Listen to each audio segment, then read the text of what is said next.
Good evening, everyone. My name is Marianne Govea, and I'm the founder and executive director of Eric's House. Eric's House is a nonprofit organization located in Phoenix, and we specialize in providing integrative grief care for people who have suddenly lost someone they love.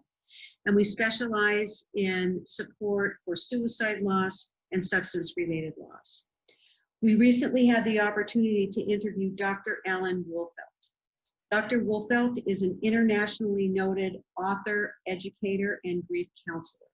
He serves as the director at the Center for Loss and Life Transition in Fort Collins, where I received training from him. And he's also on the faculty at the University of Colorado Medical School's Department of Family Medicine. He has dedicated his life to helping people mourn well so that they can live and love well. He has written over 80 books, helping people understand and process a variety of losses, the loss of a child, loss of a spouse, loss of a parent, and relevant to our work in Eric's House, suicide and overdose losses. So I'd like to introduce you to Dr. Alan Wolfelt. The invitation to join you this evening. It's an honor. My life changed dramatically during my teen years. I actually had hoped to be an architect. Always had an interest in architecture, even as a young child. But this is really, as I reflect on it, a calling for me. At 14, I had a good friend die of leukemia. It was Phil. And shortly after his death, people said things to me that I found inappropriate, like, well, you're young, you'll have other best friends and so forth. The following year, my two grandmothers died. I always say one good one, one not so good one, by the way. It's a separate seminar. And again, people approached me and said things like, well, you had to know they were going to die, they were old. And I thought, is that the way we as humans relate to each other? And I discovered that sadly enough, it often was, that people would buck each other up, carry on, keep your chin up, keep busy. So at 16, I wrote a mission statement and sat down with my very caring dad, who was a lay leader in our faith community and just a kind of person that modeled for me having the heart of a caregiver. And I said, Dad, I want to have a center for loss, hopefully in the foothills of Colorado, where I am this evening. And that dream came true. I wrote my first book, Marianne, at 19, about the needs of children, not knowing that people would really privilege me with the opportunity to be invited to go out and speak all over North America about advocating for what are often forgotten mourners, children and teens. Yeah. That just, I wanted to get my formal education, which I did. And then as soon as I was done with my doctorate, I left the Mayo Clinic up in Rochester, Minnesota. I bought some ground in Colorado and built my lovely Center for Loss. I think it's lovely anyway, where children, adults, and families for the last almost 40 years now have come. As you said, if we can help them mourn well, they go on to live well and they love well. So that's, just thanks for asking. That's a little piece of, I guess, related to my why. Why do I do what I do? I think if we as a society can mourn well, that we can live well and we can love well. Yeah. Well, that takes us to our topic for tonight, the 6 needs of mourning. And you refer to this as a to-do list. It acknowledges that everyone grieves differently. We're all on different journeys. Our grief is unique to us. But you suggest that there are some steps that we can take slowly, perhaps, and over a period of time that allows us to live our lives again with meaning and purpose and with joy and happiness again. And so perhaps you can talk to us about the 6 needs. More than happy to. I, for years, have referred to them as central needs of mourning, that as you acknowledge, while grief is as unique as our fingerprint, there are some central needs that we've discovered across cultures and age groups that we have when someone in our life dies. And I'm not the only author to propose what we call needs-based models. I would acknowledge that you'd want to read other authors as well and decide what seems to fit for you. But we did years ago in general in death education and counseling shift from any kind of stage theory to more of a needs-based model. Bill Warden at Harvard talked about 4 tasks. Teresa Rando talks about her R processes. But for many, many years, I've written about my perception, having walked with thousands of people in grief, that there are 6 central needs we have that we have to actively dose or acknowledge in order to integrate loss. And what are they? 1, the need to acknowledge the reality of death. As hard as that is, we have to go from our head knowing to our heart knowing, because attachment and love is anchored in our heart, not just our head. And Mhm. so there's no rewards for speed to get there. But I often call that, by the way, the linchpin need. Mm. I see somebody who's not able to, over time, come to acknowledge the death or to try to deceive themselves around circumstances of death. I'll tell you that in my 40 years of experience, that inhibits the ability to do any of the other needs that I'll now go on to acknowledge. The second need is to befriend the pain of the loss. And by that, I mean, I don't mean that masochistically. It's to understand the role of hurt and healing, that when we make attachments and then that there's separation, we're going to have symptoms, or a word I prefer is signals, that reflect that we're in pain, we're suffering. And as our culture is lost in understanding of the role of hurt and suffering, many people run the opposite direction of that, and they ultimately end up becoming their own worst enemy. Mm-hmm. Because as it's been well said, the only way to the other side of grief is through it. And so by the second need, I mean befriending that pain. Third need, to remember the person who died, to know that death ends a life, not a relationship, that we slowly over time, again with no rewards for speed, we work to shift that from presence to memory. I always say, in the context of a musical metaphor, you must listen to the music of the past so you can sing in the present and dance into the future. And within that need, Dr. Wolfelt, there's the topic of triggers. So when you remember the person who died, oftentimes you can be triggered, and that that feels bad when we get triggered, but it's very necessary. Right, when we have a grief burst, call it what you want, that often is tied to either a sensory experience, seeing something, hearing something, smelling something. Certainly we're going to be triggered to go backward before we go forward. Unfortunately, some people think that's always negative. And yet to me, it's always been those who go before us saying, don't forget me. Here's a time to give attention to me, to acknowledge me. And so sometimes I think we misunderstand the concept of triggering, when I like to think of it as a grief burst that's, again, inviting us to do additional work on that particular need of mourning, to hold up memories, to know that Kierkegaard was right when he said many years ago, he said, while life must eventually be lived forward, it's understood and it's given meaning to backward. So when you have a trigger that invites you to go backward, don't shame yourself. Don't think there's something wrong with that. Acknowledge that you're now going to have to give additional attention to it, however. Yeah. Fourth need, develop a new self-identity, because we all know who we are because we have mirrors in our life. I'm a husband, I'm a father, I'm a best friend. Think of some of your listeners out there could think of who they are in relationship to people around them. When somebody dies and you lose a mirror, I've had hundreds of people come into my center here and say things like, I just don't feel like I did before. Well, of course you don't. You've lost a mirror. Someone in your life has died. Yeah. When we lose a mirror, we experience what, some people formally called identity diffusion, which is essentially that you've lost a sense of who you are. Because you don't just mourn the physical loss of someone, you mourn your lost sense of self. I've had thousands of people say to me, when he or she died, I felt like part of me died too. And that's part of that reflection of lost identity. Yeah. Fifth need, to search. Gosh, I could talk for 2 hours on each of these needs. You probably know, but anyway, thanks for asking. The fifth need is to search for meaning. That I always say, those who do not search do not find. And sadly, in our culture, many people think that searching for meaning should be given to someone who's bereaved from the outside in. So they come up and they give outside in messages. Well, do you have other children? Or are you adding 50 years? Mm-hmm. So one thing I just briefly introduced around this need is to know that search for meaning occurs from the inside out. And often it's reflected in language like, why him or her? Why now? I always say, why precedes how, particularly in the face of sudden traumatic death. It's organic to say why. So I plead with any of you out there, never say to someone, don't ask why, because we've come to understand that's a meta communication about, I've lost meaning, I'm searching. Will you be present to me and enter into the wilderness of the search? Or will you think from the outside in, you're going to shut that down? So that's the fifth need. And then the sixth need really ties to your mission there at Eric's house. It's ongoing support, because mourning by definition is the shared response to loss.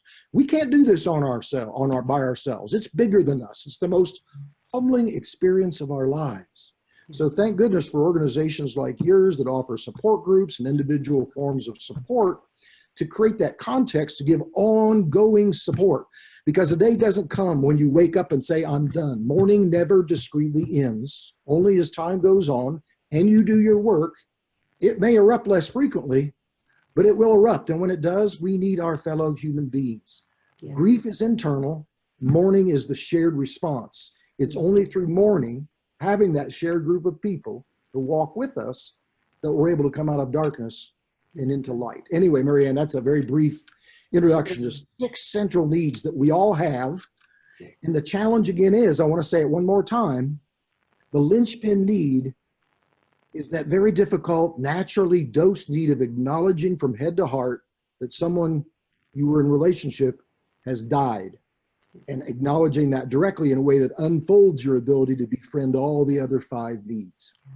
Yeah. Well, thank you. That was, I know, a very quick discussion around the 6 needs, and I know we can't cover all of them tonight, but there's a few that are particularly relevant to our client base here in Eric's house. And one is the second need, embracing the pain of the loss.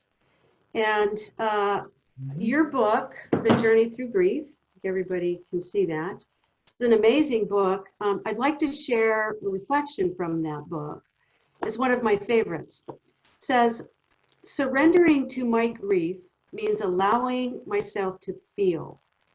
It's about trusting in my capacity to come out on the other side of my overwhelming hurt. Instead of defending against my pain, I just release myself to the flow of experiencing it. And I know that was very difficult for me, and I know it's difficult for our clients, because it is just so unbearable. And we're not taught about grief, and we're also not taught about mourning. We talk about our grief journeys. We never talk about how we mourn our loved ones. So maybe you could talk a little bit about that. Well, to me, it reminds me to acknowledge to your listeners out there that again, we live in what's been termed a fairly, I write and others write about, a mourning avoidant culture, emotion phobic, if you will. That if we do believe, as I do, that the only way to the other side is to befriend that pain, we don't again mean it masochistically. It's in the context of support and nurturance and an awareness of how naturally, that's why we call it the hard work of mourning. It's not done easily. And so when I say dose your pain, yes, deny your pain, no.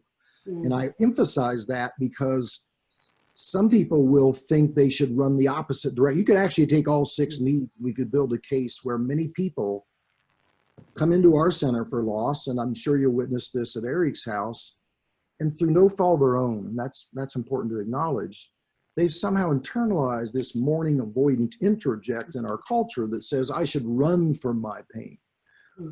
But we've really come to understand that, again, there's truth in the only way to the other side is through. And so we find ways of creating support for people, helping them be self-compassionate, helping them understand that the symptoms or signals that they're having, whether that's disorientation, confusion, protest emotions, regret, review, heightened loss, emptiness, sadness, to mention a few, those reflect that they've been torn apart. To be bereaved means to be torn apart. And when you're torn apart, you come to grief, and now you need to mourn.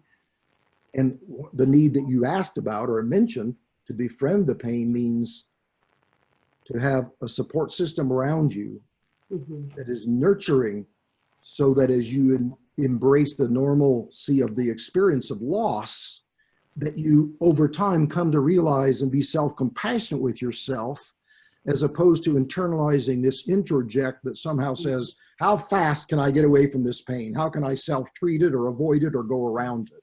Right. We often get the question, I just need you to fix me. Can you just fix this? Yes. And we know from experience that it just doesn't work that way. We have to lean into it. The second need I'd like to talk about is need number 6, or need number 5. Well, I might have the numbers a little bit off, but the whole idea of developing a new self-identity. So in my writings, it's the 4th one, but that's irrelevant. And because again, remember, while there's some sequence issue that if you don't acknowledge a death, it inhibits the other 5. We don't want to ever think of these as Right. orderly, predictable in that sense. Anyway, so the 4th need, developing a new self-identity. Yeah. I have another reflection I'd like to share with our viewers, and that is also from your book. That says, healing my grief is not in the future. It is in the here and now. And as my heart opens to the pain, part of me wants to pull away and hide from the very emotions that are part of the experience. It is in this lived through experience that I am transformed, forever changed at my core. And I mentioned earlier that, you know, I went from corporate America into doing this work because I was very much changed at my core. And I know for some of these losses that we deal with inside Eric's house, it happens to a lot of our clients. And so maybe you could elaborate on that a bit. I guess I would again remind us that we all have mirrors in our life. The mirror is the word that I'm saying. Sometimes people hear me say that and say, what are you talking about? We have mirrors in the context that I know who I am and you know who you are, because every day we have interactions with others that help us have defined roles, whether that's your husband or your child or your friend or your sibling or whoever. So when someone dies, we don't flip a switch and go, now I know who I am. No, we enter into that period of natural loss of our identity. And when that happens, we again remind ourselves, we're not just mourning the physical loss. We're mourning lost self. We're mourning lost security. We're mourning lost meaning. There's always this ripple effect. Mm-hmm. And that 4th need of lost identity ties in many ways to all 3 of them in some way, shape, or form, but in particular, that lost sense of security, because we're in relationships in large part because they infuse meaning and add identity to our lives. So when someone dies that's given us meaning and given us identity, we're thrown into this place of liminal space where we're betwixt and between, where I don't know who I am. And we question maybe even our capacity to want to go on living. So there's a real interface, Marianne, between, I believe, that 4th need of losing your identity and losing a sense of meaning in your life. And people come into our center and they give us cues all the time. Can you be present to me in this wilderness, if you will, metaphorically, that they're in? Or are you going to try to pull me out or move me to the left or the right? Or can you create hospitality combined with sanctuary, 2 concepts I love. Hospitality, best defined by Henry Nouwen in the Helping Literature years ago, shared space where a stranger can become a friend. Combined with sanctuary, you disengage from normal demands, and now I can give attention to these needs of acknowledging the death, learning the role of hurt and healing, giving honor to the continued relationship, moving it from presence to memory, working on your changed identity, searching for meaning, and getting ongoing support. Yeah. So that 4th need of changed identity, they're all slow needs. And I always say before I see anybody in counseling, I do 2 minutes for myself. By the way, it's my ritual of reception. No rewards for speed, not attached to outcome, divine momentum. And that ritual of reception, in my experience, opens my heart, my well of reception, to their heart, their well of reception, in a way that allows them to create enough safety. If you're not safe, you grieve, but you never shift it to mourning. And when you live in a mourning avoidant culture, there's a lot of invitations around you that would prefer you keep it to yourself. And yet a central truth we've come to understand is through active, authentic mourning. And by authentic, I mean, if you had a difficult relationship with someone and you can't acknowledge that, you're not being authentic. While that may have a sequence of timing to it, I can't emphasize enough, our mourning must be authentic. If it's not authentic, we go on hold, we carry our grief, we live in the shadow of the ghosts of our grief. Yeah, and it's like I mentioned earlier, we don't really talk a lot about mourning as being the outward expression of our grief. And I think that's part of the learning when you suffer a loss. Has that been helpful to you, can I ask you? Because, people, I find it will often come up to me and they'll stand in line after I do like a public program and they'll have this aha awareness. I've been grieving. I haven't been mourning. And then we give them hope. expectation of a good that is yet to be. Well, if you mourn, guess what's going to happen? There's going to be an opportunity to know that while you're transformed and changed forever by this loss, that you can come out of the dark, metaphorically, and into the light. But if you grieve and don't mourn, you stay in darkness. It's a thing we've observed for 40 years. Right. Back to your mission of helping people mourn well so they can live and love well. Absolutely. Beautiful. Yeah. Well, I'd like to just segue into just some open questions related to the 6 needs. You know, you mentioned earlier doing the hard work of grief. For me, it was the hardest work I've ever had to do. And, you know, it took me a while to understand how active grieving was and how necessary it was for me to be actively mourning, meaning every day stepping into it and just let it flow. Maybe you can explain the hard work portion of that. Yeah. Well, let me again remind folks, grief is internal and it's inert.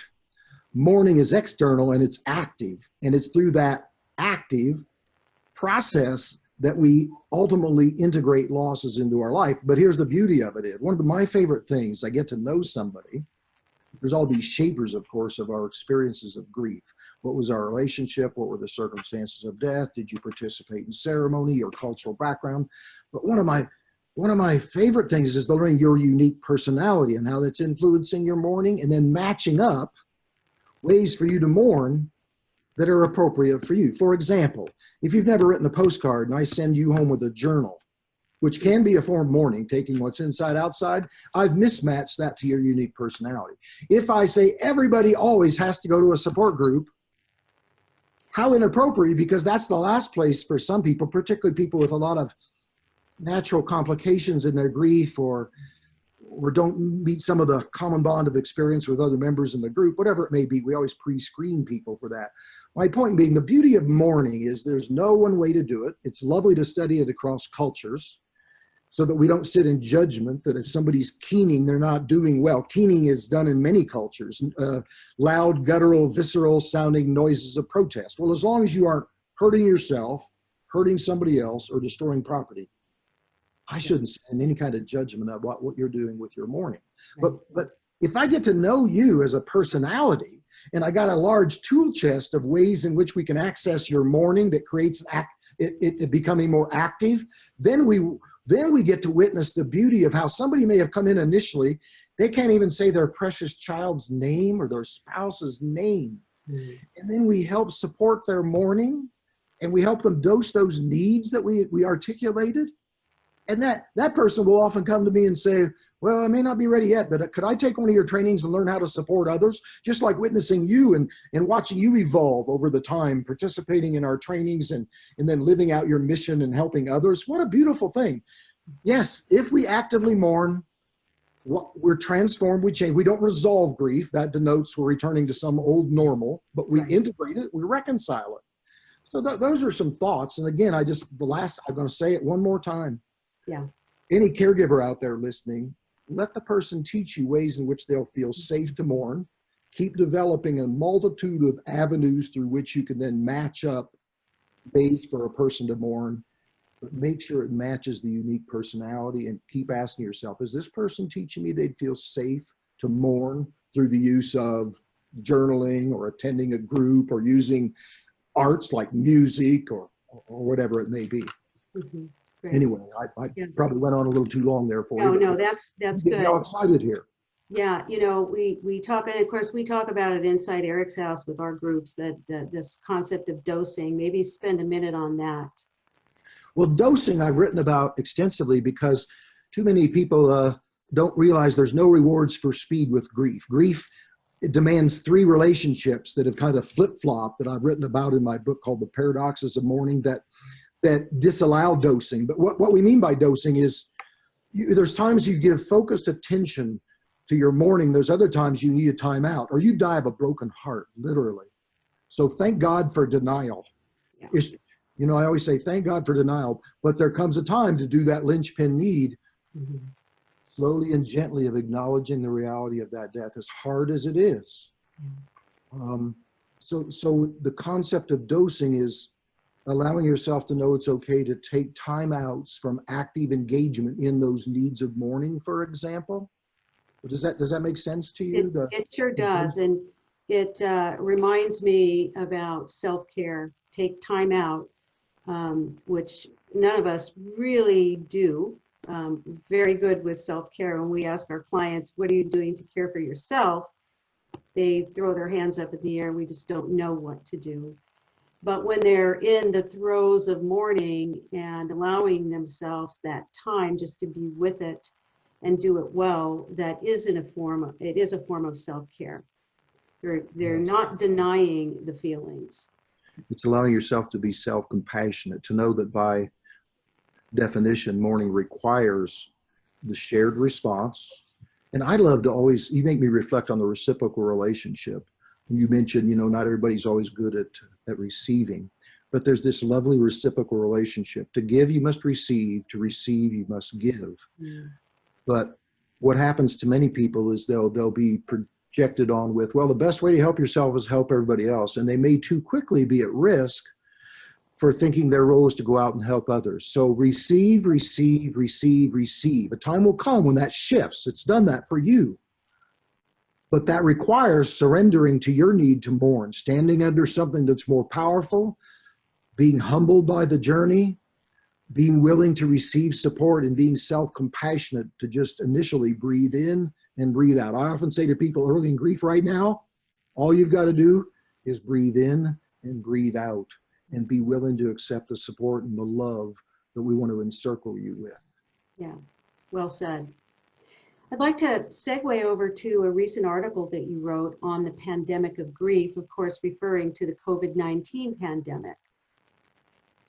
Yes, ma'am, I did write that article, I do believe, and I talked about how, well, while we have had a health pandemic, the thesis of my piece I wrote, a week or 10 days ago, was that we're also right now, if you think about any aspect of your life, you think about COVID-19, it's just layered in grief, whether it's grief from having to be physically distant from those you love and care about, to the financial challenges that people are encountering, to the heartbreaking challenge of people dying alone because somebody can't be physically present to them, which whenever anybody enters a transition from alive and living to dying, they should be and need to be surrounded by those that they love.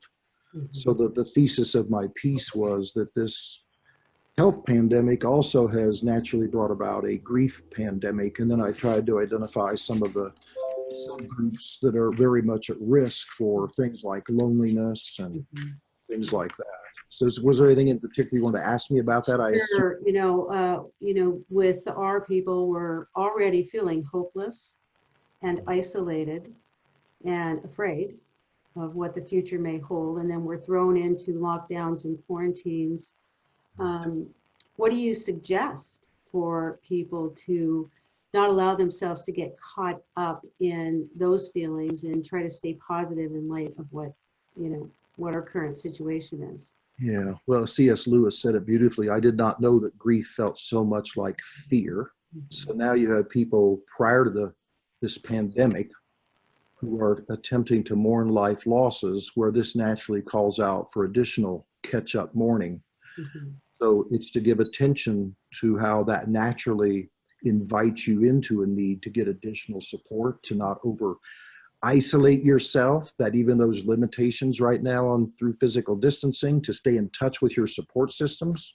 Mm-hmm. I love how you're doing some outreach through Eric's House, the people that you serve there. You're not just saying, well, call us if you want us. You know that these are people who've had significant losses in their life. They're already feeling alone, as you said. We already have a general epidemic of loneliness. I spoke to that in my piece in our culture. And now this pandemic on top of it, where we're isolated from each other, it just layers that. Yeah. So in terms of what to do, stay in touch with your support systems. Those caregivers out there, outreach to people you know who are at risk of that heightened sense of being isolated, because when people get over-exiled and they're in grief, it can be such an overwhelming experience of loneliness, because you're already feeling that fear, that loss, all these symptoms of your grief, whether it's, as I said, disorganization, protest emotions, heightened loss and loneliness, fear, the list goes on. Grief is a constellation of all these thoughts. And now you're in an isolated position, lacking a social context. All those symptoms naturally come to the surface, but you may feel alone. So we have to, as fellow humans, know that because you're having a proper sorrow of the soul, a term that Thomas Kempis said years ago, part of being human is to know part of life will involve times, if you live very long at all, when you experience proper sorrows of the soul. Mhm. Yeah. And tonight, just talking to you makes me think of how right now we as a society and as a world are experiencing a proper sorrow related to the pandemic. Mhm. So those are a few just general thoughts. I have specific subgroups I've identified in that article who are at risk, and then I give some practical tips on what we can do to try to assist them. If that's something anybody would like to access, we can make that article available to them. Great, we can make it available. I have one last question, and then I'd like to open it up for questions from our viewers. In this state of being locked down, we're seeing, anxieties, much higher anxieties than they would normally have. And I always get asked, what do we do about our anxiety or our panic attack? Well, again, Go ahead. let's remind ourselves, again, leading into what we might want to do with that grief naturally invites anxiety and fear. I mean, that would be unusual if it didn't. That's why I love in the classic book, A Grief Observed, C.S. Lewis opened with that quote, "I did not know that grief felt so much like fear." And there's a general principle: if you have anxiety and fear and you don't befriend or acknowledge it or find someone to share it with again outwardly, what happens? It becomes bigger and bigger. So one thing to do, if you have some anxiety going on, fear, make sure you find someone you trust that you can share with, who's not going to bring judgment to that. Mhm. But then find practical things you can do to help you kind of counter, if you will, that fear becoming a panic attack. Or if it does a panic attack, make sure you go in and get help, because that's often symptomatic of a need to go backward and give attention to losses that you've encountered along life's path. But in my new little book on loss overload, I talk about real practical things that you can do that relate to helping soothe your soul related to anxiety. And those are as practical as deep breathing techniques, carrying a touchstone object so that when you have like a grief burst, anchoring yourself, having an affirmation to go to affirm yourself. And something as simple as even going out into nature can be very anxiety or stress reducing. Sure. So those are just some real practical things. Finding things that can soothe and calm you. Yes, self-soothing activities, if you will. Okay. I made a whole list the other day for somebody who asked me to give me a list, they said, of some quiet, calming activities. And among them were things I came with like nurture your spirit, sit in stillness, stay connected, love yourself. If you're a journaler, journal your thoughts and feelings. Engage your body, because psyche and soma go together. Cultivate kindness, be generous, have gratitude. The list goes on, but there's there's a multitude of things we can do when we're anxious to soothe our soul or to calm our anxieties. Well, I think as we've talked, it might be your next book. All right, I'll take that on. Okay. I'll say you'd like one on focuses on the anxiety and fear that's such a part of grief. Yep. Okay, that sounds. I did one on depression and grief. I think we deserve to do one on anxiety and grief. Okay. Oh, Sounds good. what an honor to visit with you about this. This is enjoyable. Thank you. I'd like to turn it over to Patty. By the way, Patty is our board chairman, and she's facilitating our Q&A session for us. So Patty, I'm turning it over to you. Thanks, Marianne. If any of you have questions, there is a chat box, and just type in there, and I will do our best to get to all of these. At this point, the legitimate time for ending in the calendar said 6:15, but Doctor has agreed to stay a little bit longer so we can get through the questions. So I'll stay till midnight or so. That's no problem. That's right. Thank you so much. No rewards for speed now. Just That's kidding. right. That's right. I think we've allotted another 6 or 7 hours for you, so it's not. Oh, there you go. There you go. First question, you've talked about changing our relationship from a physical or present relationship with the person who died to a relationship of memory. Can you please explain that further? Absolutely. Well, death ends a life, not a relationship. And so we have to give honor through tangible ways of acknowledging that while someone died, they lived. So you can do that through things like making sure, historically, for example, we always had more pictures up after somebody died than when they were alive. Sadly, today in a mourning avoidant culture, if you do that, there's going to be a segment of people who come over and inappropriately use words like, well, I see you've created a shrine. And I always say, lean into them and say, actually, it's a temple. Let me tell you about it as you give honor to those that go before you. So we want to do things that acknowledge the reality that we still are in relationship with people that have died. But at the same time, that interfaces with the need to acknowledge the reality that they have died. I just did a consultation not long ago where the linchpin need of mourning of acknowledging the reality was such that there was a total denial of 8 years after the death of how the person died. And then doing a home visit, there was manifestations that were very different than normal ways of honoring memory. There was no space on any wall between any picture. The woman wouldn't go out of the house in this case. Her husband initiated the consultation because he said, I didn't just lose my son, I've lost my wife. She was among the living dead. And she wasn't shifting from presence to memory. She was waiting for him to come through the door. So I'd also add there's often a relationship between that need to acknowledge the death and your ability to make that shift. And we don't look at only one behavior, we look at a constellation of behaviors that might indicate that you're teaching me non-verbally even that you're not able to acknowledge the death, and that's inhibiting all the other needs of mourning. But please find ways to give testimony to those that go before you, whether that's through, I have my dad's 1945 Bulova watch. I've got a picture of him in my living room. I have ways of giving honor to the fact that even though somebody died, I'm in part who I am because they've been in my life, and now I want to give honor to that. Mm-hmm. Yeah. A great example of that, by the way, the other day was a lady said, well, I get up every morning and I say out loud to my husband of over 58 years, I talk to him out loud.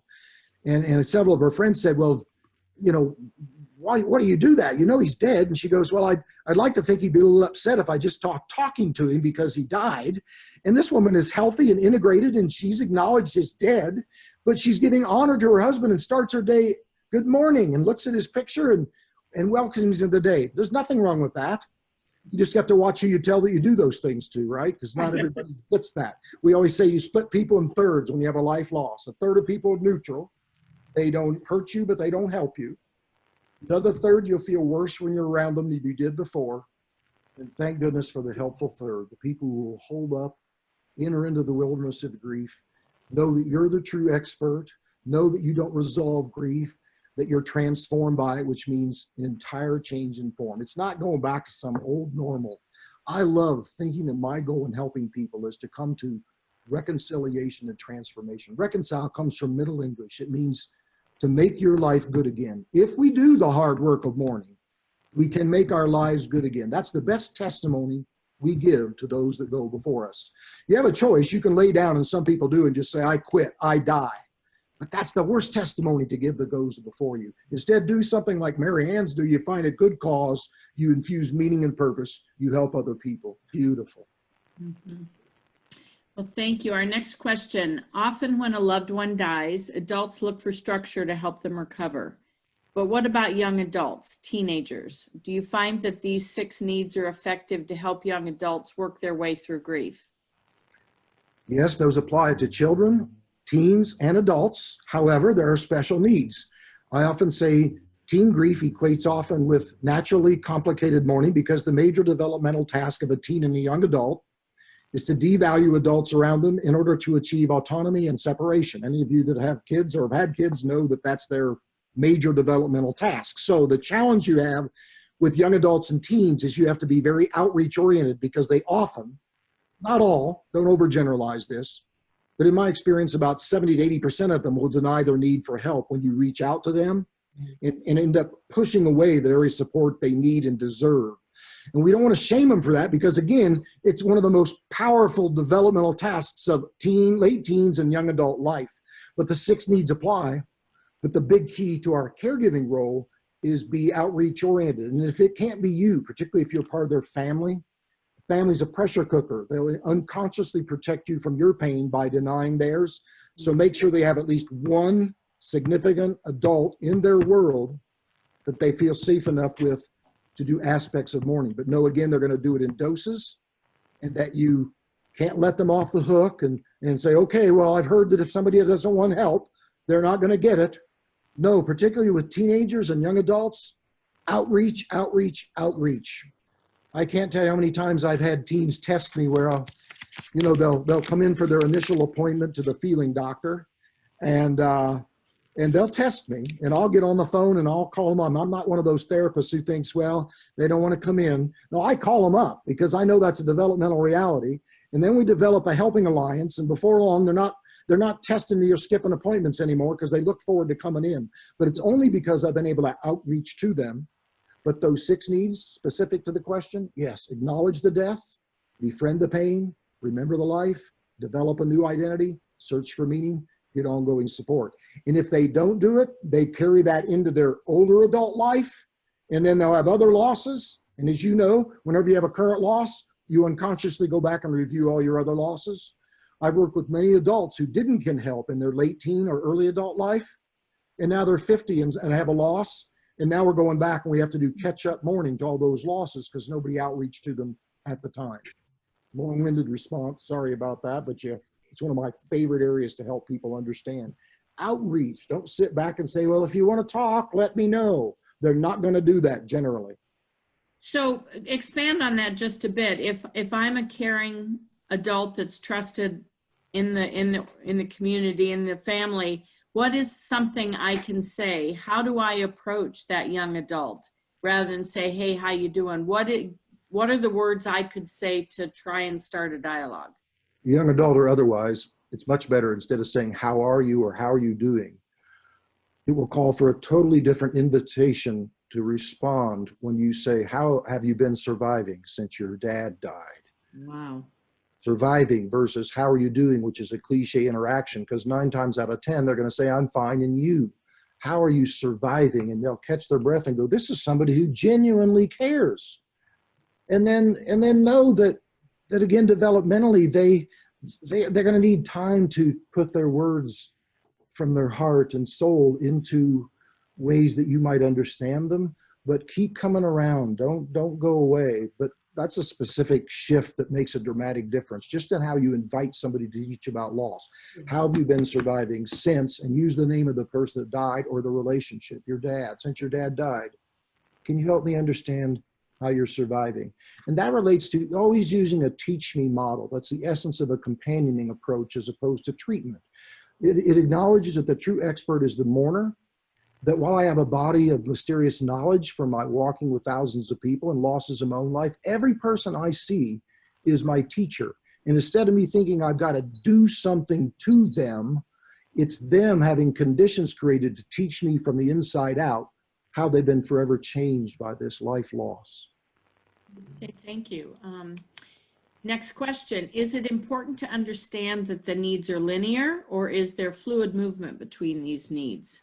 Fluid movement, with the exception that, as I mentioned, the linchpin need of mourning is acknowledging the death. So if I see somebody and they've had a suicide death and they keep telling themselves that, no, they died in a car accident or it was homicide, but we've had a series of events occur that make it clear it's not what they're claiming, then we know that that's going to inhibit all those other needs. So no, they're only numbered at times in my writing, but they're not, we're going to do this one and then this one, with the exception of if you don't acknowledge the death authentically, openly, honestly, and knowing that's hard to do. So we have empathy for people there, but that is a sequence issue because the other needs cannot unfold unless you acknowledge that.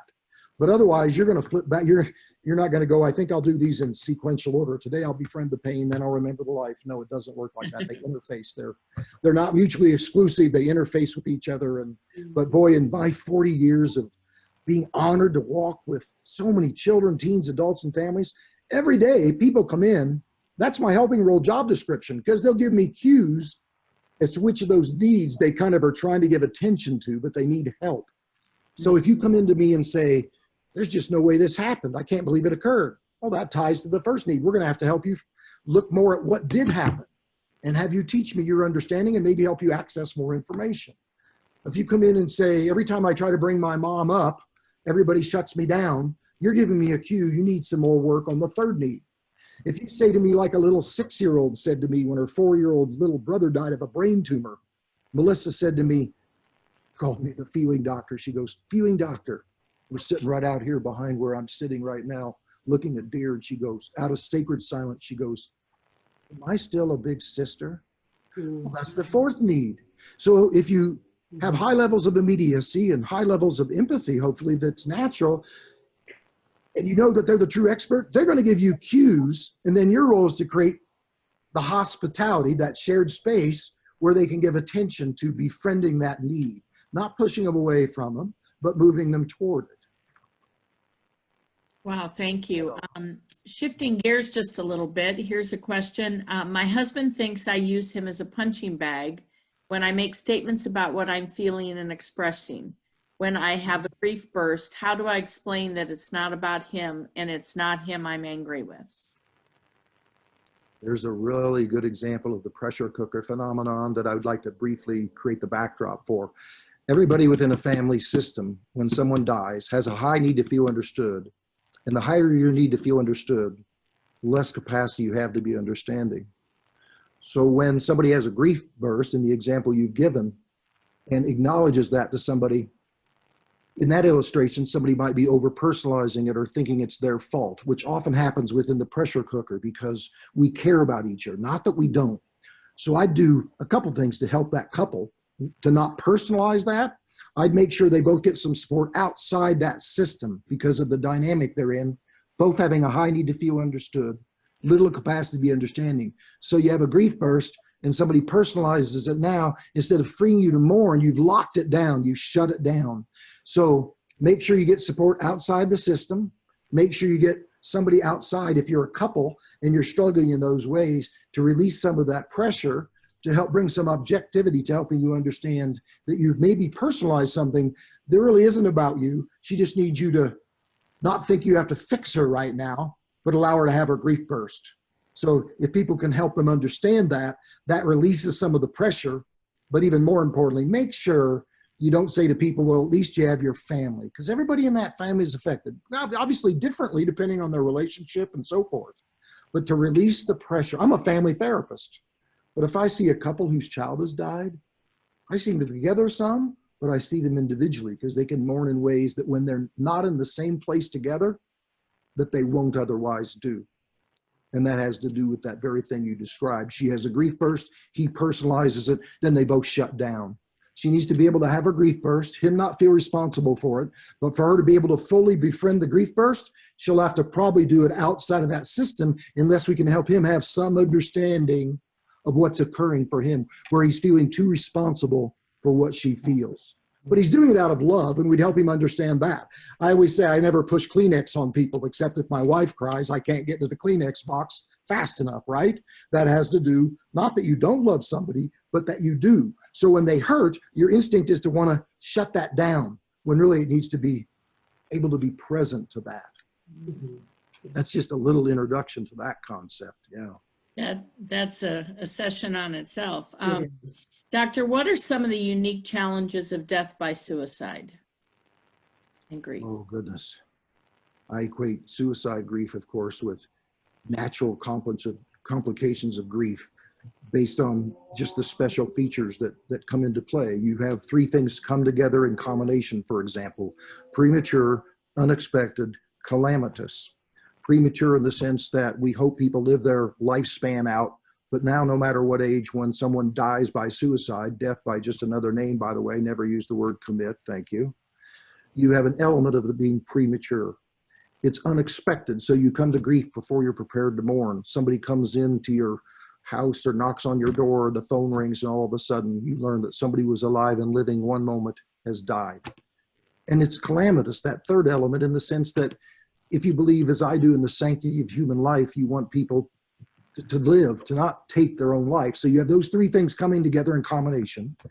And then you're still anchored that while we've come a long way in stigma and taboo in our culture, where many people, I have people every day come up to me and whisper, will you be talking about suicide? And they drop their voice telling me that they've internalized that. So, gosh, I have a 4-day training that I think Marianne and others have attended, where we look in depth at the natural complications, but remind ourselves that regardless of how someone dies, those 6 needs apply that I highlighted. People deserve and need that support and are often at risk for grieving but not mourning because of the stigma and taboo that still surrounds suicide.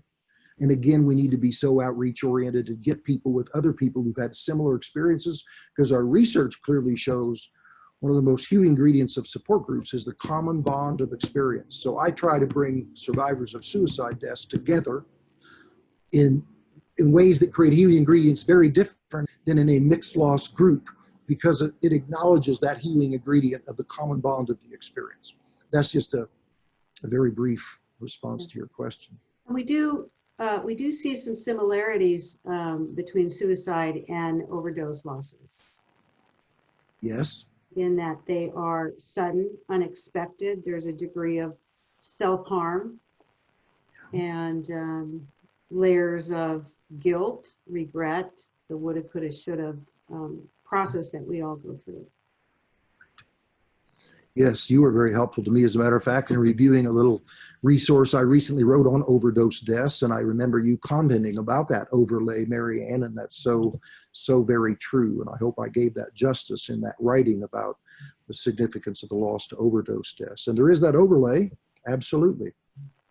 Again, one thing you make me think of too is that, I'm big on being very tentative, that good caregivers are tentative, that we don't prescribe, but we know that based on certain circumstances, people may teach us that certain things are experienced, like potentially things like guilt, but it's one of the most prescribed ones for people. Oh, I bet you feel guilty. No, that's an outside-in message. Some people might feel that, others don't. So a reminder to any caregivers out there, let people teach you what applies and what doesn't. Don't be what I call a grief buster, where you say, this is what you're going to experience. And you just reminded me of that beautifully, because you mentioned a few emotions people might have, and I know you do that very tentatively. But I just want to warn the listeners out there, don't go up and tell somebody, oh, I bet you feel guilty. Well, I didn't until you brought it up, So be familiar with what people might experience, and then let them teach you, and then know how to be responsibly supportive, depending on what they teach you they're experiencing. Yeah. Okay, I'm going to wrap it up with one last question, and then we'll close out. When people say unhelpful things in moments of grief and need, what are ways to set boundaries with that person to prevent them from giving those unsolicited advice or thoughts in the future? What a lovely closing question tonight. One, have grace. They know not what they do. I say that meaning that most people are well-intended. They just never, through no fault of their own, have learned. So maybe they come up and they say things like they did to my mother after my dad died, 4 months after their 50th wedding anniversary. Everybody, to a person, she said, approached her and said, well, you made it to 50, or you had him 50 years. So if we just use that as an illustration, my mother called me on the phone and said, you've written a lot of books about this. You better tell me what I could say to these people, or I'm going to hit somebody. And I said, okay, Mom, you're spunky, but have grace. They know not what they do. The next person that says it to you, I want you to look them in the eye. And I taught her a form of what I would teach anybody. It's called supportive confrontation, so that people don't go out and keep repeating, saying horrible things like that. But remember, early in your grief, you don't have the energy to be an educator about the fact that they just kind of secondarily victimized you. But what I said to my mother was, Mom, have grace. They know not what they do. Look them in the eye and say, I know you're trying to be helpful when you say that, but do you mind if I tell you why it's not helpful? And 9 times out of 10, people will give you permission to do it. And then I said, now you go on and say, but Don was a pretty darn good man. I think I might have taken him another 50 years. And he hung up the phone after I taught her that. 30 minutes later, my phone rings. Yes, Mom, it works. Stopped them dead in their tracks. But she did it with grace by asking permission to teach them. And also to note, I know you're trying to be helpful, but can I share with you why you say that? And now fill in the blank. Because think of all the things people say. God wouldn't give you anything more than you can bear. One door closes, another one opens. Well, you have other children, you know. I think we can find somebody for you. You're still fairly young. Can we get you on Match.com? Every day at our center, people come in and share with me the most ludicrous things that people will say. And then I have to kind of remind them, have grace. They know not what they do. Now let's be gentle with them and teach them that, like, you know, you can do different. You did what you knew how to. Here's a great Maya Angelou quote tonight we can close with. You did what you knew how to do, but if you learn to do different, you can do different. As a society, we need to teach people around grief and mourning to be able to do different. Don't buck people up. Invite them to teach what it's like when you're surviving a loss that's changed your life forever. Well, thank you, Dr. Marianne. Could you show the book again? We've had a request for that, and then I will let you close it out. It's called The Journey Through Grief. It's a very easy read. It's just loaded with reflections and insights and information. It has some room for journaling, and it's just really good. I highly recommend it. Dr. Wolfelt, I wish to thank you on behalf of everyone on the call and the Eric's House team. I really thank you for your time and for sharing your wisdom and insights with us. And for our viewers, you can learn more about Dr. Wolfelt by visiting his website. It's www.centerforloss.com. And on his website, you'll find a lot of articles that are relevant to various types of losses. He's got a number of books out there, Alan, 80 some odd books. They're all very good reads, and he's got a list of training if any of you are interested in taking some of his trainings. For me, they helped me address my own grief, but also gave me the tools and confidence that I needed to be able to go forward and help others as well. So we thank you. We hope to see you again in Scottsdale. Oh, absolutely. Thank you so much, and wish you so well with Eric's House. What a tribute to your precious son. And I can't thank you enough for just giving me a little time to talk with the listeners about my passion for grief. And I wish you well with your mission, and I hope to stay connected to that and be supportive in any way I can. And thank all the folks for listening in tonight. Yes, the capacity to love, it requires the necessity to mourn. But if we go on to mourn well, we can live well and we can love well. Thanks for having me. Okay, thank you. Thank you, Doctor.